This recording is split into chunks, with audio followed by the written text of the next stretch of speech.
Nah, nyatanya setelah Almizan terlahir itu Almizan mengalami kegagalan penurunan testis.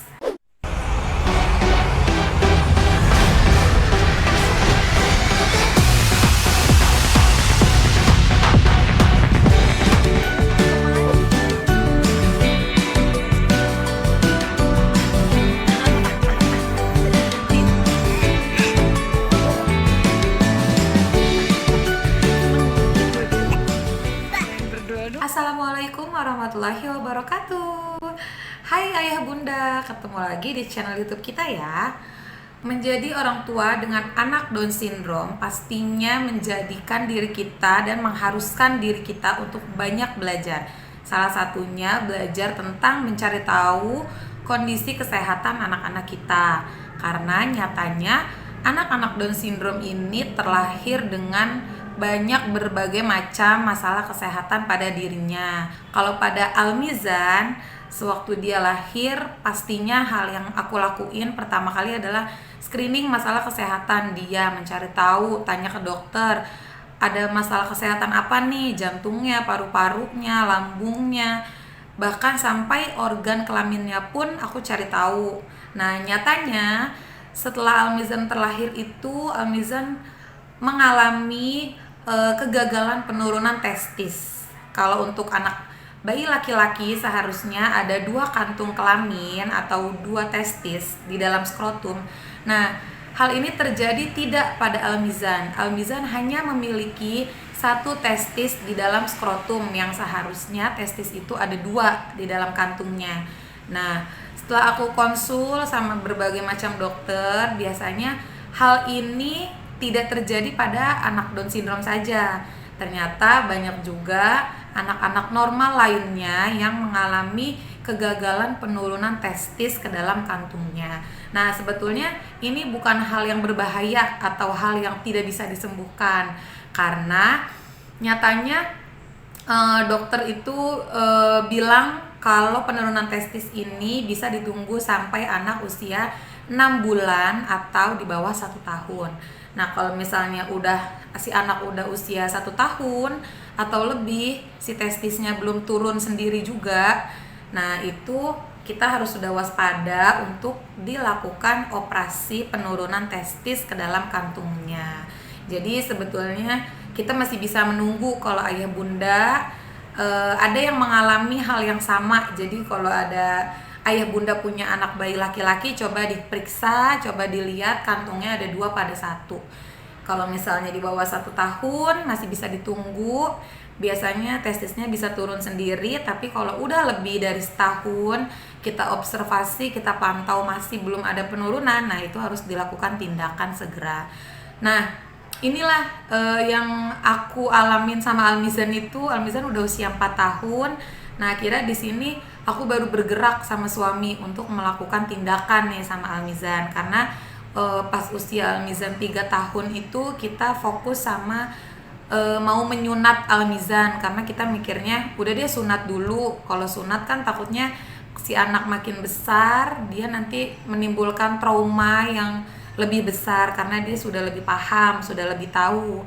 Nah, makanya kita waktu itu tindakan sunat Almizan itu benar-benar sedini mungkin, karena menurut para dokter juga kalau sunat pada bayi laki-laki itu disarankan memang sedini mungkin supaya proses pemulihannya lebih cepat dan memberikan minim trauma pada anak tersebut gitu ya. Akhirnya usia 3 tahun Almizan sunat. Nah, sekarang usia 4 tahun aku baru bolak-balik sana sini konsultasi, dan akhirnya alhamdulillah sudah dapat jadwal untuk dilakukan operasi penurunan testis pada Almizan. Karena kenapa sih kok harus dioperasi, bisa nggak sih kalau nggak usah gitu, pasti ayah bunda bertanya-tanya kan.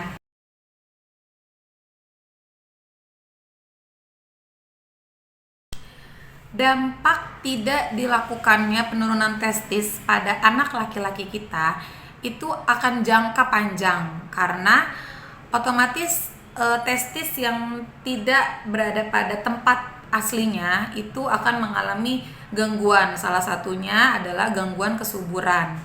Nah, menurut penelitian yang aku baca-baca, yang aku cari tahu, nah 50% lelaki dewasa yang tidak dilakukan operasi penurunan testis, setelah dia dewasa nanti dia akan mengalami ketidaksuburan 50%. Jadi ada gangguan fertilitas di sana ya. Karena jelas sekali ya, kalau misalnya testis yang seharusnya ada di dalam kantungnya itu ternyata dia tempatnya di dalam perut atau di lipatan paha atau di atas skrotum, nggak pas di kantungnya, nah itu otomatis dia akan mengalami gangguan karena di abdomen, di dalam perut itu kan sifatnya panas, ruangannya panas, rongganya panas. Nah, itu suhunya tidak bisa menstabilkan testis yang seharusnya tidak pada suhu tersebut. Jadi, itulah kita memang harus melakukan tindakan operasi penurunan testis pada anak. Kita harus lebih aware nih. Biasanya tuh kita orang tua suka ngeremehin, udah deh nggak usah, nggak apa-apa, anaknya nggak sakit kok, nggak ada keluhan apa-apa gitu. Emang anaknya nggak sakit, anaknya nggak ngalamin keluhan apa-apa, aman-aman aja. Tapi itu dampak jangka panjang ke depannya, kita juga termasuk orang tua yang zolim ya. Kita tahu nih dampak ke depannya pada si anak bakalan gak subur. Kita malah diem aja sampai dia dewasa. Nah, khawatirnya ketika si anak kita nanti menikah, dia bertemu dengan jodohnya, nah nanti di sanalah kita menyesal, ayah bunda.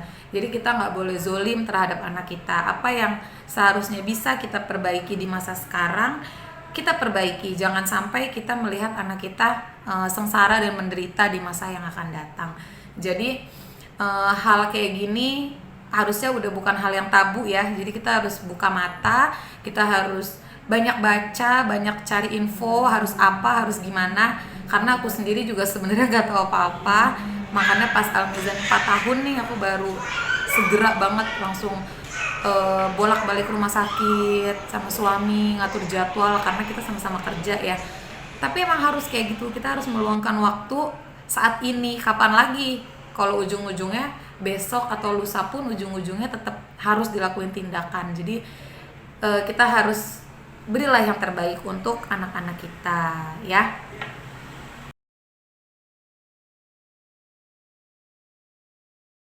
Langkah-langkah untuk dilakukannya operasi penurunan testis itu salah satunya, kalau sharing aku pribadi, di sini aku melakukan operasinya menggunakan biaya BPJS. Jadi emang wajib banget hukumnya ya, kita semua khususnya orang tua anak-anak spesial memiliki BPJS. Jangan sampai nggak punya. Aduh, kalau nggak punya bahaya karena biayanya luar biasa ya. Jadi zaman sekarang kita pakai deh BPJS. Kunci menggunakan BPJS itu adalah sabar ya. Sabar. Kenapa aku bilang sabar kuncinya?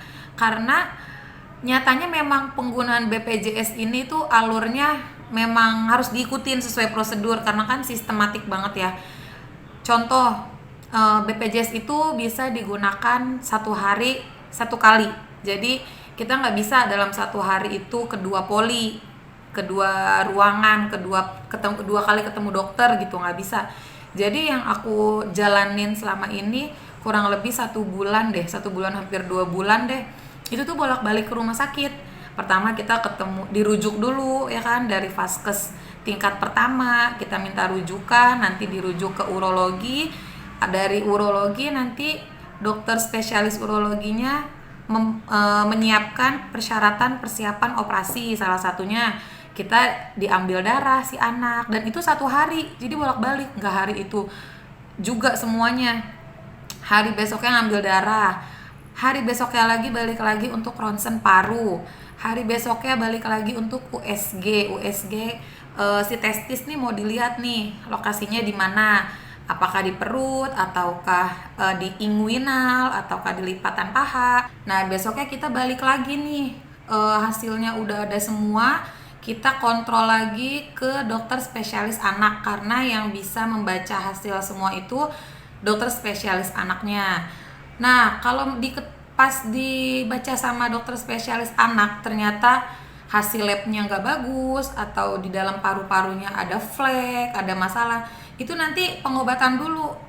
selama 1 minggu dikasih terapi tuh, kita dikasih obat si anak. Kayak Almizan kemarin itu dia hasil lab darahnya ternyata hasil pengenceran darahnya itu terlalu rendah, terlalu tinggi, jadi harus diturunin. Karena kenapa, kalau misalnya nanti Almizan operasi, Almizan gak diturunin dulu nih kadar kekentalan darahnya, itu nanti bisa terjadi perdarahan, dokternya bilang gitu. Jadi Almizan tuh pengobatan dulu seminggu, habis seminggu kita balik lagi cek darah lagi sampai turun tuh hasil pengenceran darah yang tadi tuh. Kalau udah turun baru dokter spesialis anak rujuk lagi ke dokter anestesi. Nah, nanti keputusannya balik lagi ke dokter urologi.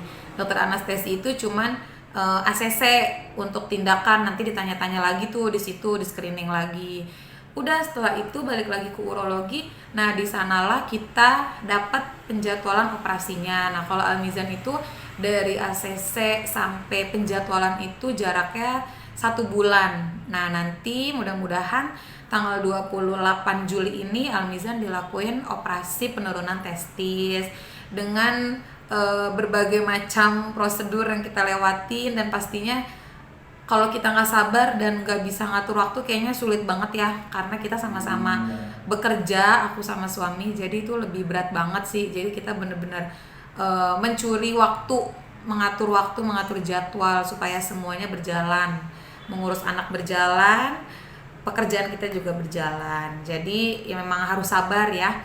Syukur-syukur kalau ayah bunda pas periksa lab anaknya hasil darahnya semua normal, paru-parunya bagus, itu bisa lebih cepat sih. Kalau kemarin aku yang bikin lama karena itu Almizan darahnya terlalu tinggi pengencerannya gitu deh. Pokoknya kalau nanti operasi nggak diobatin dulu bisa perdarahan, dokternya sih bilang gitu. Itulah penjelasan salah satu kelainan yang ada pada Almizan. Aku harap ayah bunda bisa lebih aware ya, dari sekarang boleh dicek masing-masing bagaimana kondisi kelamin anak laki-lakinya. Dan jika terjadi hal yang sama, testisnya masih 1, jangan panik karena hal itu bisa disembuhkan dan tidak berbahaya. Terima kasih sudah menonton video kita. Jangan lupa share dan terus ikutin kegiatan-kegiatan kita lainnya ya. Bye bye. Assalamualaikum warahmatullahi wabarakatuh.